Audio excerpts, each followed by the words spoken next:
The Power of Your Agreements, Hazvi Chimutanda. With over 15 years in financial services, Hazvi has worked for HSBC, Nationwide, Hart, New Homes Group, and has written a mortgage book worth over £500 million. She is experienced in impaired credit, expat, buy-to-let, new build, shared ownership, first-time buyer, and standard mortgages.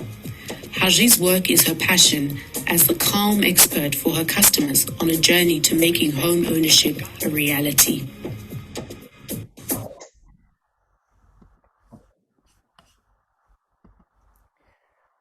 Over to you, Hazvi. You can share your screen now.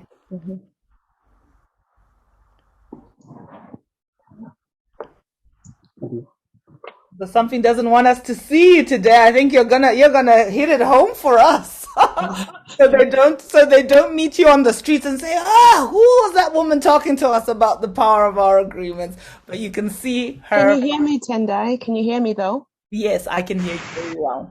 Thank you. So you can hear me, you can't see me. We can't see you. Okay, I'm about to come in. Just there we go. Just all loading up. Awesome. So thank you everyone for making time tonight. You know, when it's the most difficult start, you've got something juicy waiting for you. So, you know, brace yourselves. It's all going to be fun. It's all going to be great. So I'm glad you can see what I'm about to share. And Tendai has done me more than enough justice in introducing myself. So thank you for that. I'll get started because I don't want you guys to lose the time because I know we're kind of pressed for time already. So obviously we're going to be talking about the power of agreements or power of your agreements. The good thing is that we all have got some sort of agreements in place, whether it be it work agreements, relationship agreements. We all have quite a lot of agreements out there. So today I just want to touch on a few agreements which won't be new to you, but I thought they'd be key for this session and making sure that you all understand and we can kind of review and have a good discussion, something to think about moving forward with our finances. So my screen, if you can see it, it's probably sharing nicely now. It's got a little crossroads on there that I've put through. Let's have a look. That's perfect. So my crossroads is deliberate. We all have moments in our lives where you have to make a choice and you have to make a decision.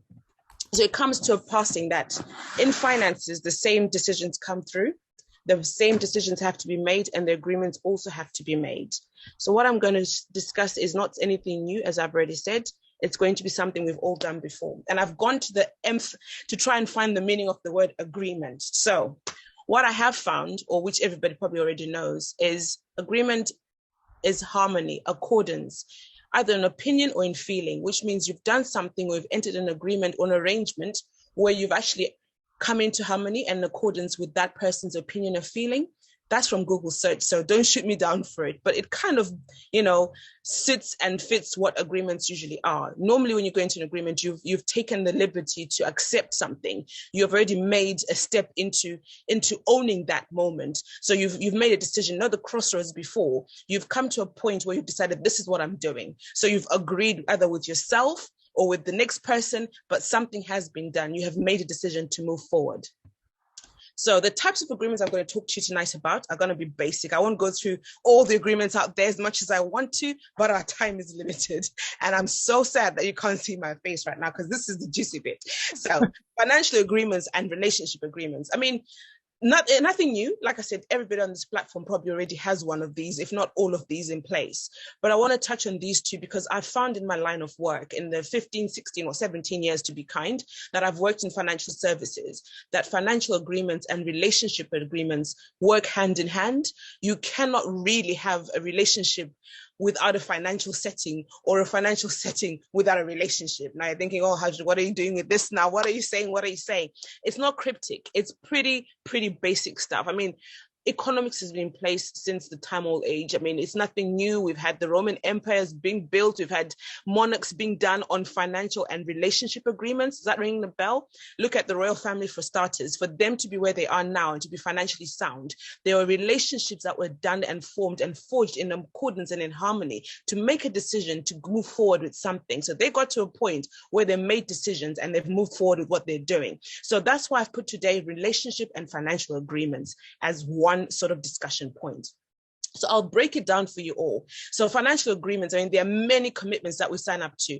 I mean, in this day and age, there are so many things that we call financial agreements. And I've taken the liberty to just list a few. I don't want to teach you guys how to suck eggs, but I've kind of listed the obvious ones. If you all open your wallets today, or just your mail for starters tonight, not that nobody likes opening their mail on the Friday, but just go there and you'll see you either have a credit card statement, a bank statement, a loan statement, a mortgage statement.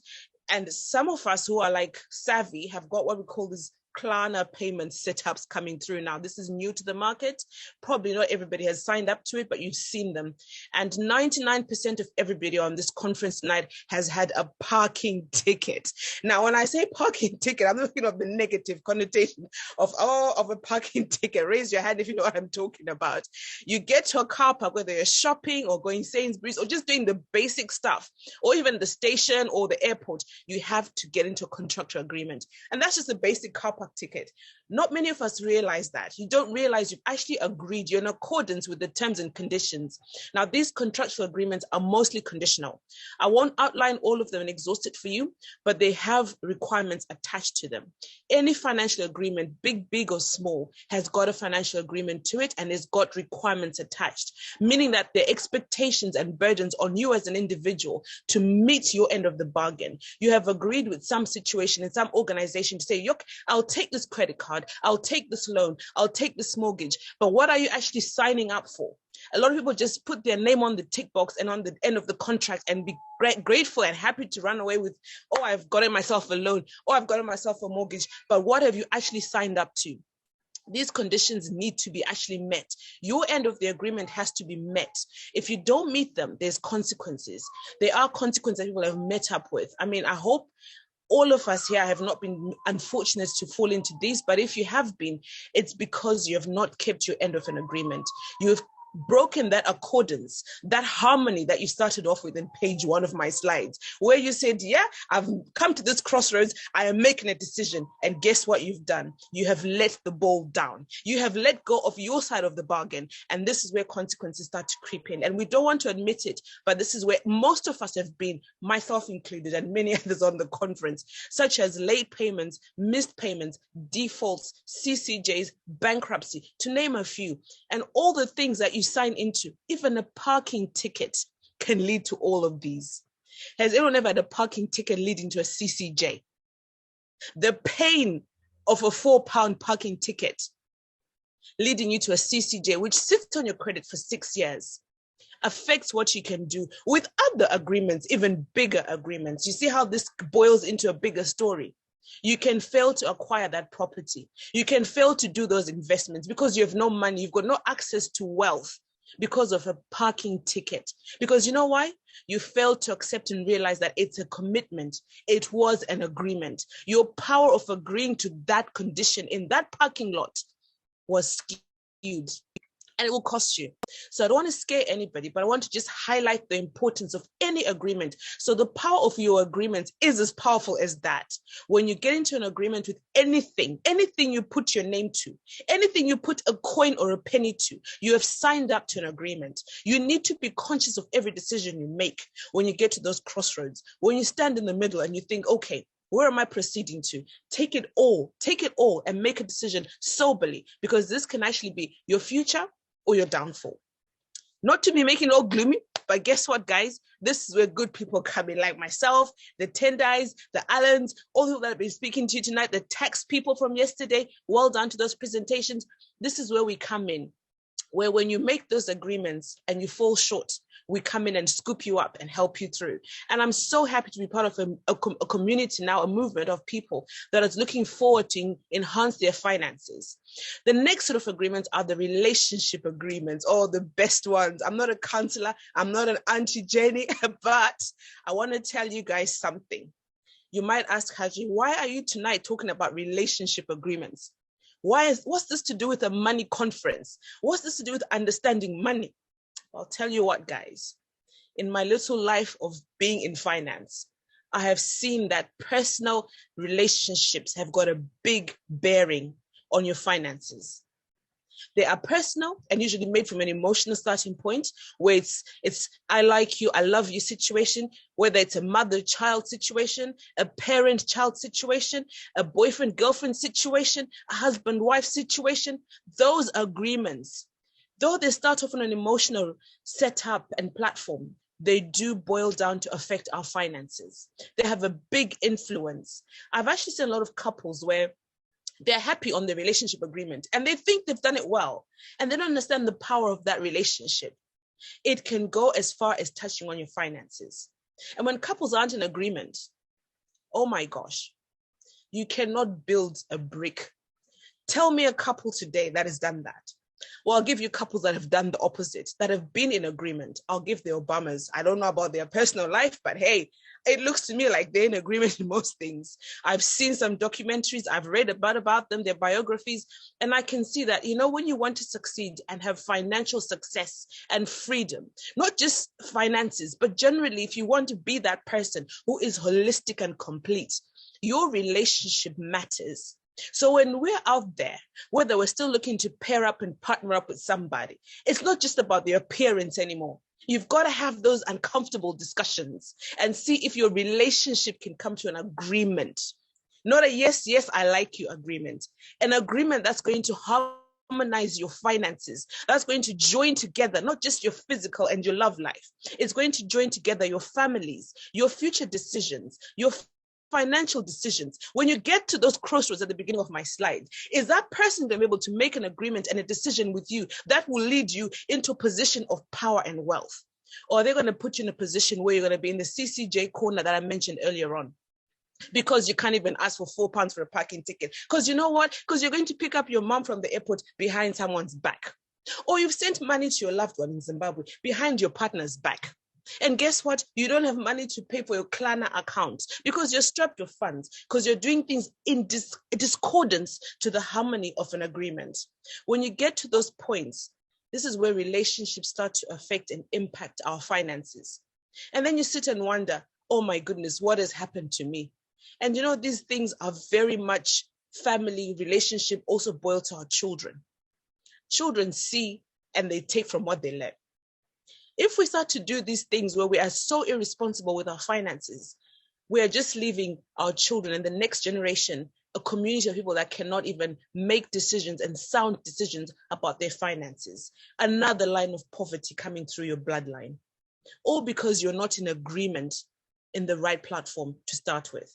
So as much as this all sounds really heavy, I want to encourage all of us that the next generation, let's equip them with the skills to make good relationship choices. Let them be the people that can have those uncomfortable initial discussions with their partners, with their spouses, to say, look, as much as we are attracted to each other, how do we discuss finances? How do we put a budget together? The basic way of finding out that you can work together financially is to just ask each other how much you earn. Just start that. It sounds like a simple thing, but try it with your other half. Even just to have a discussion. If you don't know what you earn between yourselves, which is not uncommon in most marriages and most relationships, then there's a problem. If your children don't know how much the economy of the house is, then there's a problem because they don't know what boundaries they're working within. So that's why relationships are key in understanding where we're going to go and make financial decisions. I mean, myself, people like Tendai, we run workshops. So we review your credit profiles. We discuss your personalized routes to getting into wealth, into doing your pensions, into doing your mortgages, into doing all those beautiful things. But we cannot come in and discuss your personal relationship. We cannot come into your home and discuss it with your children one-on-one. This is where such platforms are there to equip parents. So as much as you've come tonight to hear about finances, you've come to equip your children. The next generation will benefit from you being in this sort of environment. And I'm hoping and praying that as Tendai grows in this environment, we're going to get understanding money touching the junior forum, the junior people of our community, that they become healthy and become successful in their finances as well. So I'm going to move back to the start of my slide. If I can find the start. I'm going to move back to the start of my slide. I know I've just got a few minutes left and go back to that screen. As much as I've talked about all the things that may or may not happen, I've deliberately put the sunrise in there. I've put the end of the road showing a good sunrise in there, where I'm saying it's not impossible. The power of your agreements is with yourselves. If you're able to make sound decisions right now, it might not be too late for everybody, and it's not too late for anyone. There are experts to speak to, and it's important that we use those experts around us. And you know what I've learned to come to achieve and agree on? There's nothing that is too great or too small to be achieved, as long as you put your mind to it. It is your mind and your thought process that will limit you.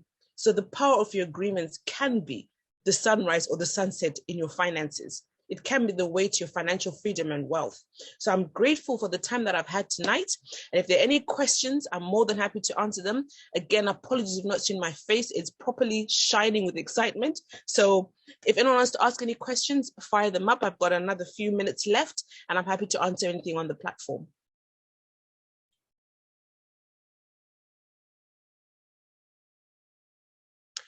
Tendai, sorry, you're muted. I can't hear you. Sorry, I was saying that I want to sound the fire alarm and say there is fire on the mountain. You know, that was just phenomenal. You hit the nail on the head on the power of our agreements. I don't know if anyone has any questions, any things that I think I have. What is your advice and thoughts on prenuptial agreements? So that's something that I wanted to ask as well. Ooh, ooh. Is that not your question today? I remember this was discussed before. It's a Stewa Shanner in here. She's asking this question. So yeah, somebody's asking this question. I'm not an expert in legal matters to do with relationships, but I would say that's one of the things I mentioned, that it's a generation now to be uncomfortable. If you feel that you're going into a relationship, a prenuptial agreement isn't a bad thing, because like I said, times have changed, and it's that generation that we're living in now that we should move on with the times. Because I think from experience and what I've seen in our community, people tend to think, oh, you've got other plans, or you're trying to do something to protect yourself. Actually, you're investing in your futures. You are investing in your wealth and protecting and safeguarding your children's future. So I would say yes and yes and yes. However, with a disclaimer, speak to a legal expert. I'm sure we've got contacts like Rumbi Vunzabaya and everything like that. They can point us in the right directions. The point is, it's a very good question. And I would say I do have a positive opinion on it. And I think forget the times where people would say, oh, why are you thinking like that? You're being very modern or you're being very Western. It's the time for uncomfortable decisions, because your agreements will have an impact in your future. Whoa. Thank you so much for that. Matty, did you want to ask a question? Yes. Yeah. Yeah. So firstly, just wow, amazing presentation. Thank you so much. But I just wanted to pick up on something that you mentioned, which is about financial literacy for children. And I just wondered if you had even just 2 seconds to suggest how a parent who, so basically a parent who was not given any financial literacy advice at all, just came and was shocked, like, you can get an overdraft from HSBC. Oh, okay, cool, I'll take that. Oh, you can get a credit card. Okay, I'll take that. You know, this is the level of parenting that, like, okay, of course they've now grown forward from that. But what I'm saying is, I just feel like it's not a skill set that I was naturally taught. So parents paid the bills. I didn't even really know what the bills were. I came here, I was not naughty, but, yeah, 1,500 from HSB, I'll take that. So I was just wondering if you had like any tips on how to approach it with maybe children who've been born here. Yeah, it's a fantastic question. Thank you for that, Matty. There is no prescribed way, because as you probably appreciate, if you're a parent or their parents on the platform, each child is different. Even in the same home, siblings can be different. What I would say is start a culture where you sit down together and have those discussions with your children. Make them understand how the world works. I know I've been privy with Tendai to do this before, where we've actually had seminars where we've gone to in London. I think Tendai went for a conference for young children. In our community, I think it's something we're probably going to start moving forward. If you can take, for example, when some of you probably give your children allowances for doing chores, have them have those discussions. What are you planning to do with your money? What are your goals? What's your financial goal looking like? What do you want to save up for? How are you going to achieve that? It's those small baby steps into discussing finances. There are so many tools now out there on the market. Like I know there's the Go Henry cards and the apps and all these things. If you have those with your children, you can sit down with them, discuss the benefits of doing that. Money is thrown at young people all the time, and it's not just because like you've just come in or you're a bad parent or a bad person. It's just money is available, but making our children aware that there is money available and it's great for us if we use it properly. However, this is the implication of when we don't use it properly. So talk to them, have frank discussions, and have that openness with your children. I mean, I'm going to put this on the platform. I don't know if it's the right or the wrong place to do, but there's a Bible verse I always look at. It talks about training up your child in the way that he should go, that even when he's older, they will not depart from it. So I've also found that having those discussions on a good platform with our children and training them up the right and wrong ways of life, it's not going to be the end of that age group. They will grow into adulthood with those skills, and it's never too late. And it's always a good thing to have that money discussion, probably even on a monthly basis. When you get paid, give them a £20, £30, whatever you can afford, £10, and say, oh, it's payday for mom, it's payday for dad. Go and treat yourself. You know, they need to start to know the power of having money. And then whatever they're treating themselves to, they'll say, oh, mom and dad, you know, have earned this money. We're enjoying life. So they can see the goodness of money coming in. Because I know from my own growing up without having the financial literacy as well, you didn't know if it was payday or not payday. You never knew what was going on in the house. I think now we're a generation where we can change that habit and that culture, where even on our paydays, our children get to celebrate. Because I think there's nothing more powerful than a prayer from your beneficiaries when you come from work and they're seeing the fruits of it and they're glad and rejoicing in it. It just means there'll be more peace and favor upon your own job, because it's not just you paying bills, it's your children, your loved ones, your partners, your families celebrating that payday with you.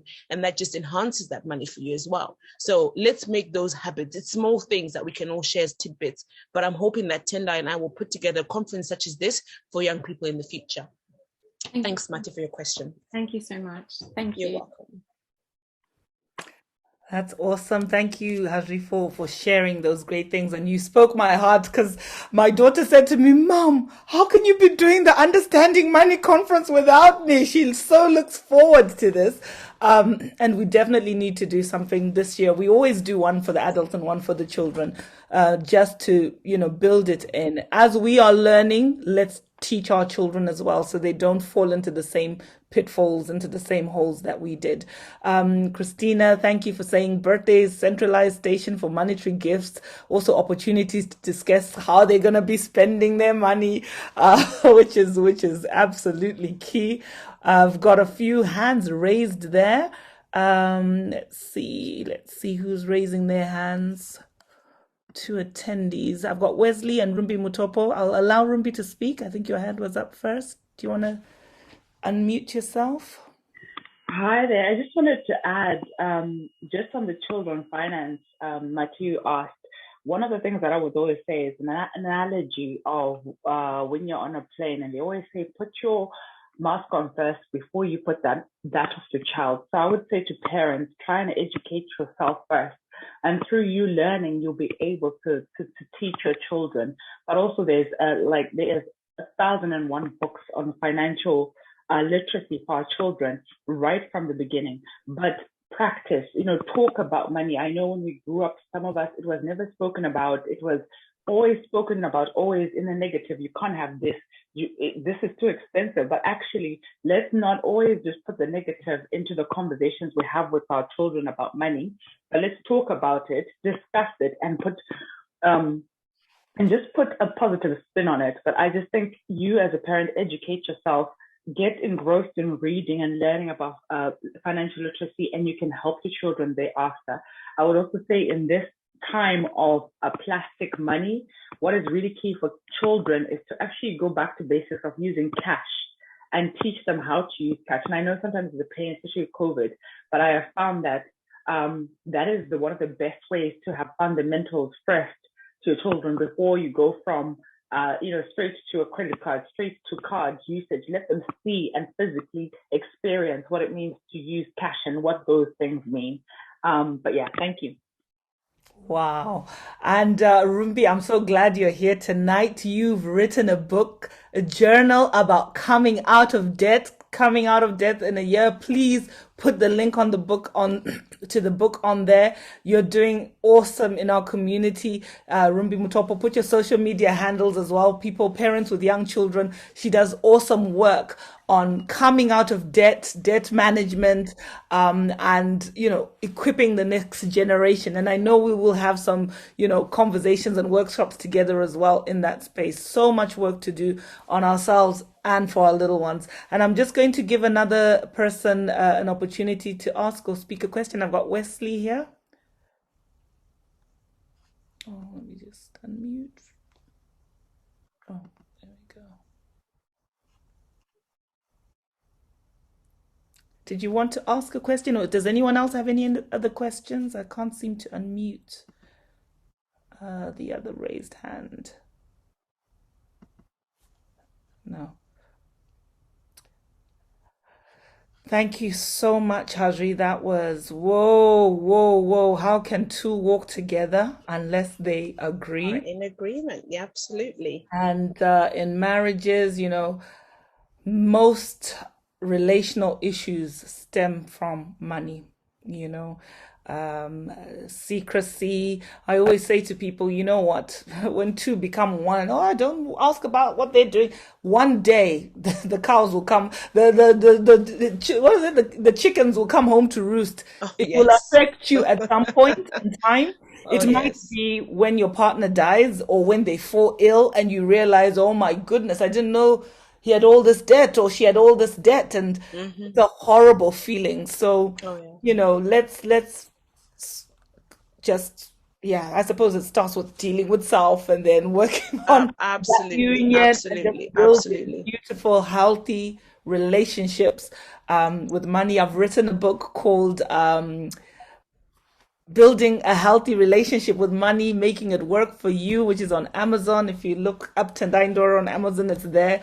Also have a workbook that we love to, work through with families. You can't see it in my backdrop, but it's called an Understanding Money Workbook, which, on a individual basis, it's like a journal. It takes you through those questions, and money can be one of those things you feel embarrassed about fessing up to say, whoa, Houston, I think I have a problem.